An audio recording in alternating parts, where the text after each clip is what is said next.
তাকাচ্ছিস কেন? যার বার্থডে সে কেক কাটবে তারপরে। দুটো বড় ইঁদুর এসেছে, দুটো টেস্টি করে দুটো বড় ইঁদুর এসেছে। সরা তো গান কই।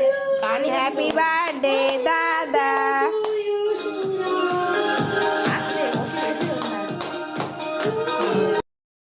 হ্যালো ফ্রেন্ডস, তো ফাইনালি চলে এসেছি বাপের বাড়ি। দেখতে পাচ্ছ পাশে দুটো ছোট ছোট ইঁদুর দাঁড়িয়ে ছিল। ইঁদুর দুটো কিন্তু খুব দুষ্টু।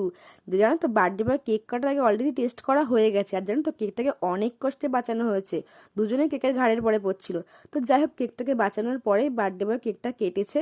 আর দুজন এত পরিমাণে দুষ্টুমি করছে কেকটা খাওয়ার জন্য, এতটা এক্সাইটেড। তো বুঝতেই পারছো, দেখে চলো আগে শান্ত করিনি, তারপরে বড়দেরকে কেক দিয়ে শান্ত করা হবে।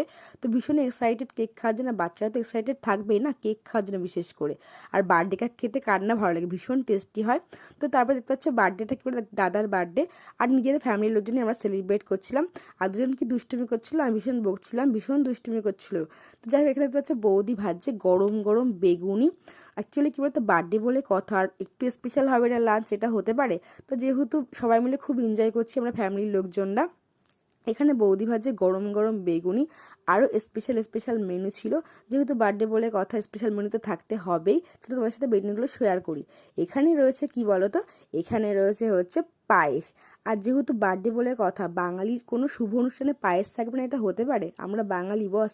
এখানে কি রয়েছে বলো তো, মেথির পরোটা, এটা ছিল সকালে ব্রেকফাস্ট। তো দুপুরে অনেককে দেওয়া হবে। তো যাই হোক, এখানে রয়েছে দেখতে পাচ্ছ চিকেন। তো এটা হচ্ছে ব্রয়লার, এরই একটা বংশধর ছিল কক। জানি না তোমরা কখনো খেয়েছো না, কিন্তু খেতে ভীষণ টেস্টি হয়। তো এখানে দেখতে পাচ্ছ অলরেডি খেতে বসেও পড়েছে। এখানে বার্থডে বয় ওনার দাদা দিচ্ছে সবাইকে বেগুনি, গরম গরম বেগুনি দিচ্ছে। তারপরে ছিল হচ্ছে মুগ ডাল দিয়ে মাছের মাথা দিয়েছিল। তো এখানে আমার বাবা বসেছে, এখানে আমার ছেলে বসেছে, বাচ্চা পাটিরাই খাচ্ছে। তারপরে হচ্ছে বড়রা খাবো আমরা। আর এখানে হচ্ছে আমার ছেলে বসেছে, ওপাশে বসে রয়েছে আমার দাদার ছেলে। ও কিন্তু চিকেন বা ফিশ কোনোটাই ভালো খায় না। ও কি ভালো খায় বলো তো, ও ভালো খায় হচ্ছে আন্ডা। ও ভীষণ ডিম ভালো খায়। তার শুধু তাই না, ওর জন্য স্পেশাল হচ্ছে আরেকটা জিনিস তোমার সাথে পরে সেটা শেয়ার করছি। এখানে দেখতে পাচ্ছ পড়ে গেছে একদম চিকেন, গরম গরম লাল লাল চিকেন। চিকেনটা কিন্তু ভীষণ ভীষণ টেস্টি হয়েছিল। আর দেখতে জানা ছোট্ট একটা ইঁদুরের সাথে আমি কথা বলছি। ও কিন্তু ভীষণ মিষ্টি, জানো তো, একটা ছোট্ট একটা মিষ্টি একটা ইঁদুর যাকে বলে। ওর সাথে বকবক করছি ক্যামেরার সামনে, তো সেটাই ও মন দিয়ে শুনছে। যে তারপরে দেখতে পাচ্ছ ফাইনালি বসে পড়েছে সবার শেষে হচ্ছে বার্থডে বয়। তো বার্থডে বয়কে দেখতে পাচ্ছ আমার বৌদি খুব সুন্দর করে সাজিয়ে গুজিয়ে মানে গুছিয়ে পরিবেশন করেছে খাওয়ার জন্য। আর দেখতে পাচ্ছ এটা হচ্ছে আমার দাদার ছেলে। একদম খুব আদর দেখাচ্ছে কেন বলো দিন। ওর হচ্ছে ফেভারিট হচ্ছে মিষ্টি। ওকে যদি সারাদিন ভাত না দিয়ে তুমি যদি মিষ্টি বা দই দিয়ে রাখো বা পায়েস দিয়ে রাখো, মিষ্টি জাতীয় কোনো খাবার, তাহলে কিন্তু ভীষণ ভীষণ খুশি, জানো তো। ও তাকে বলে এক কথায় মিষ্টি লাভ।